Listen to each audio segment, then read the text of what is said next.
आपको पढ़ाएंगे आज हम आपको पढ़ाएंगे कि सुल्तान के रूप में कुतुबुद्दीन ऐबक की कठिनाइयाँ और उसके द्वारा निराकरण, है ना। जैसे कि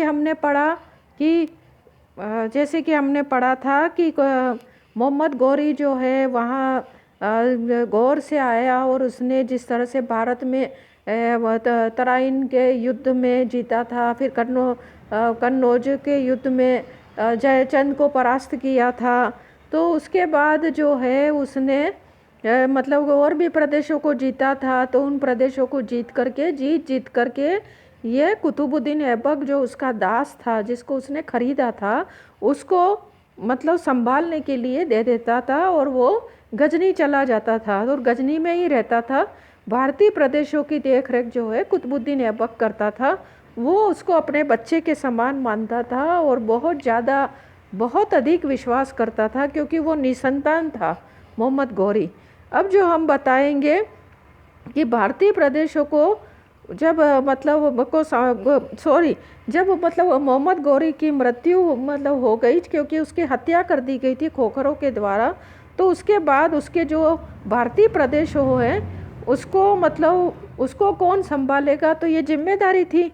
आपने देखा होगा कि उसका जो भतीजा था गयासुद्दीन गौर, है ना, गौरी, तो वो जो है गयासुद्दीन गौरी वहाँ से गजनी से उसको ध्वज और ये भेजा और उसको सुल्तान स्वीकार किया था भारत का।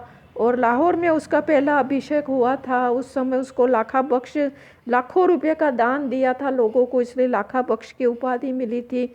उसके बाद वो फिर बाद में वो दिल्ली का सुल्तान स्वीकार हुआ। उसके बाद वो दिल्ली में जो दिल्ली सल्तनत का जो कहते हैं कि वास्तविक अधिकारी कुतुबुद्दीन ऐबक को ही मानते हैं, वास्तविक स्थापना करने वाला। क्योंकि मोहम्मद गौरी जरूर भारत में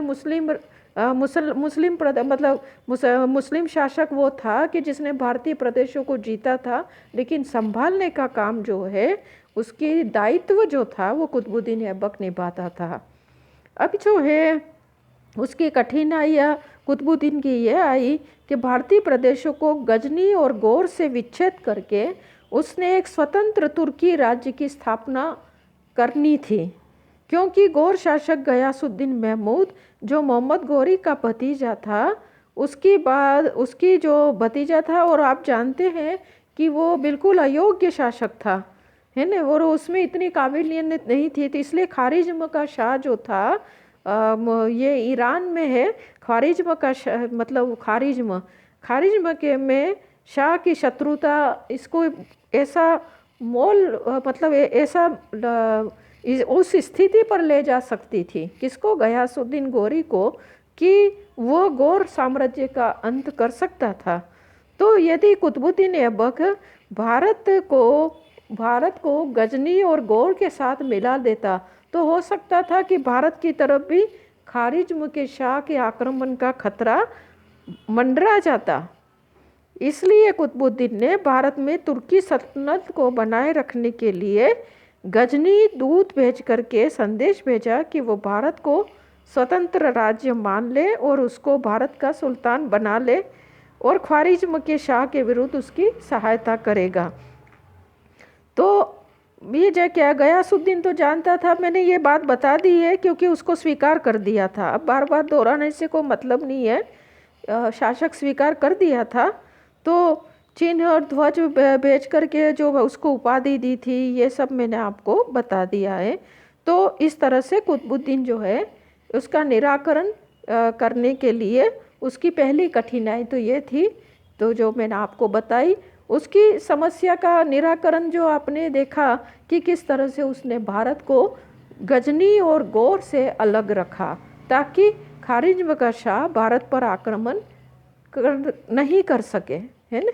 अब दूसरा हम बताएंगे उसका महत्वपूर्ण कार्य जो था, यानी कि जो कठिनाई थी उसकी, वो नासिरुद्दीन कुबाचा जो उच्च व मुल्तान का हाकिम था। तो मोहम्मद गौरी की सैनिक सफलता में इसका बहुत बड़ा हाथ था और 1205 में उसकी प्रतिष्ठा में बहुत वृद्धि हुई।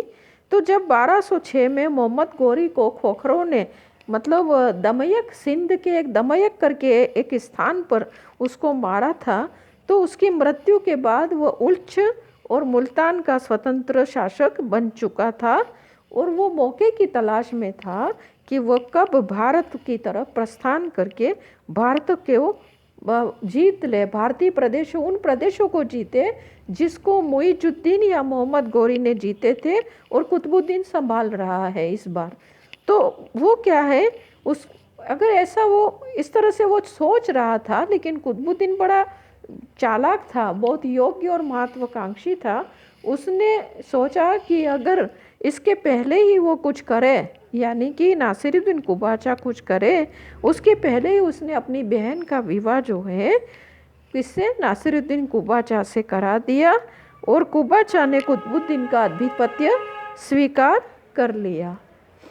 अब जो है तीसरा है ताजुद्दीन यल्दौज, जिसे गजनी के सुल्तान गयासुद्दीन गोरी ने मतलब गोरी से गजनी पर शासन करने का अधिकार प्राप्त किया था, क्योंकि गयासुद्दीन जो था गोरी जो था वो गौर प्रदेश में रह रहा था अभी और वहाँ शासन कर रहा था।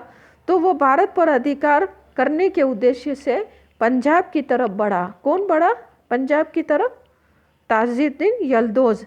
मगर इस समय भारत पर किसी भी तरह का संकट न आए, उस उद्देश्य से वो लाहौर में रह रहा था और उसका आगे बढ़कर सामना किया तथा युद्ध में पराजित करके उसको भगा दिया। ऐबक को भय था कि यदि गजनी की गद्दी अगर खाली देगी तो ख्वारिज्म का शाह यहाँ पर जो पहले से उसकी नज़र मतलब गजनी की गद्दी पर है, यहाँ नहीं आ जाए।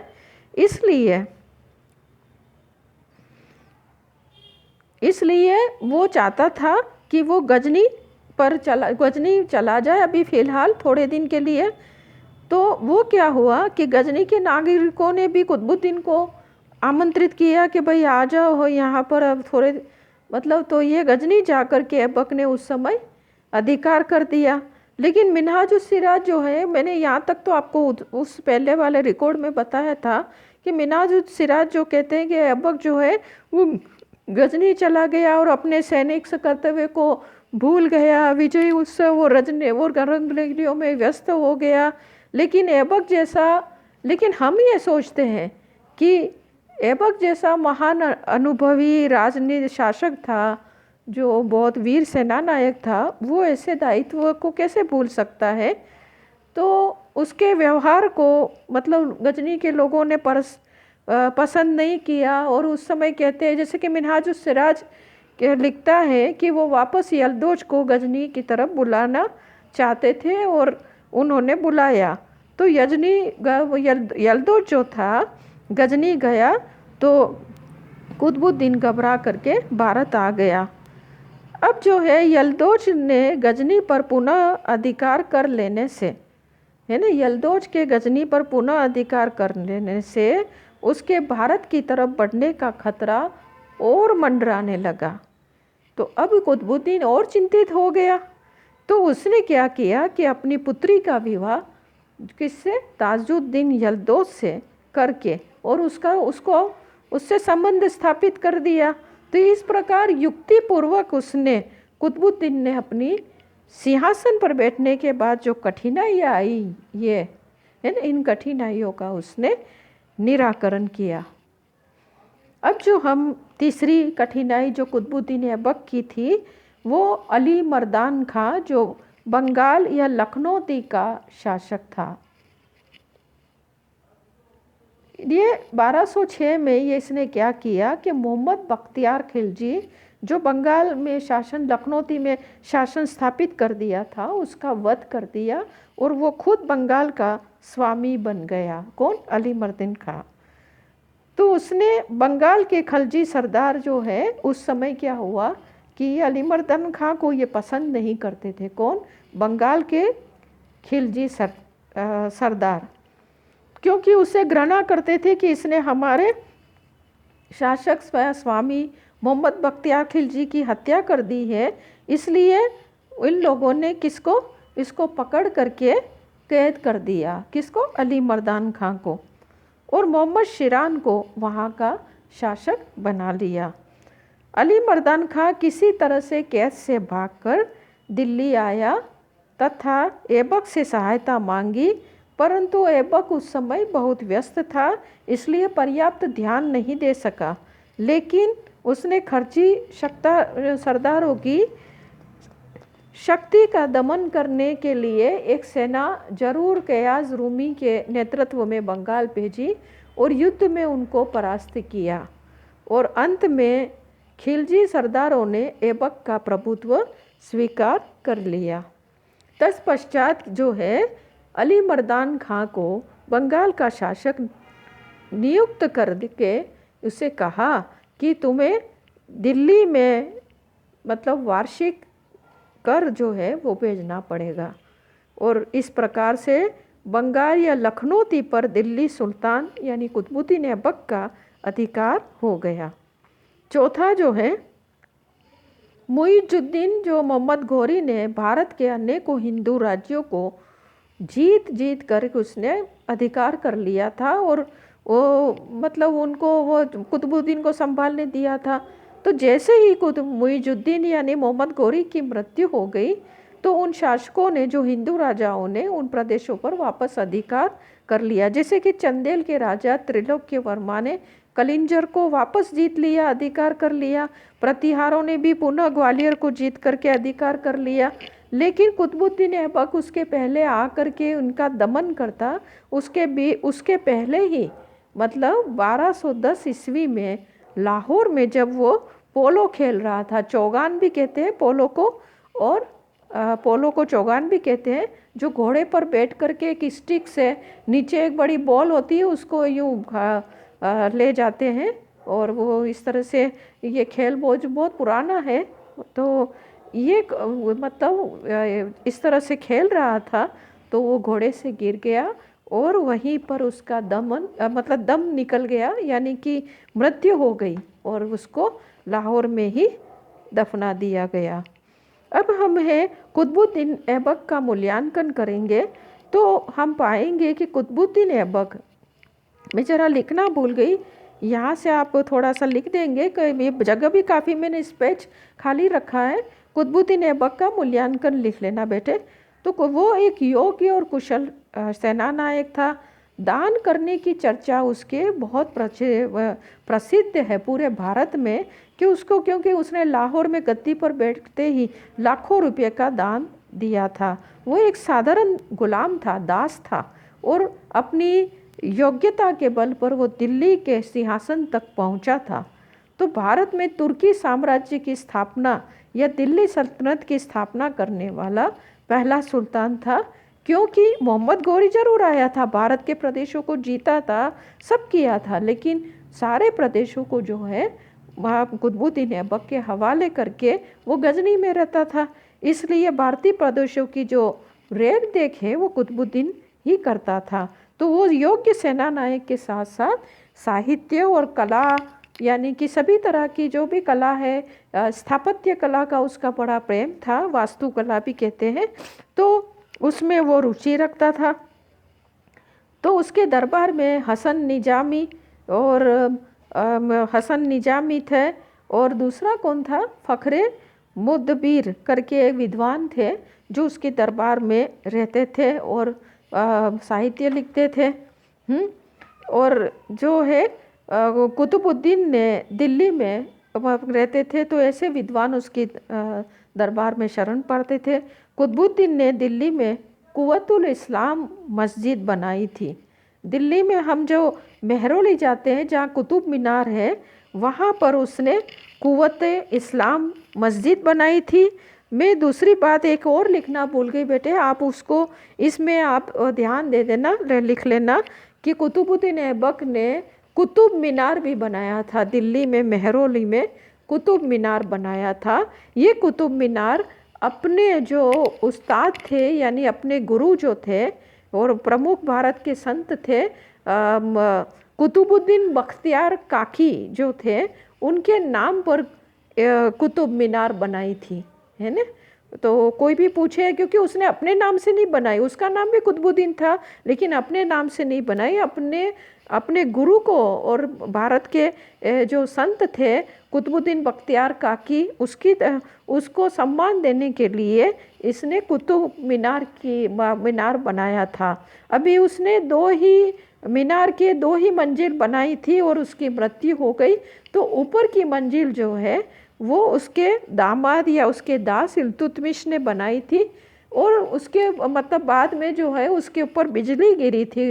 ऊपर की मतलब पहले सबसे ऊपर की टॉप की जो मंजिल थी उस पर बिजली गिरी थी, तो 2 मंजिलें जो है वो ध्वस्त हो गई थी, बिजली गिरने से टूट गई थी।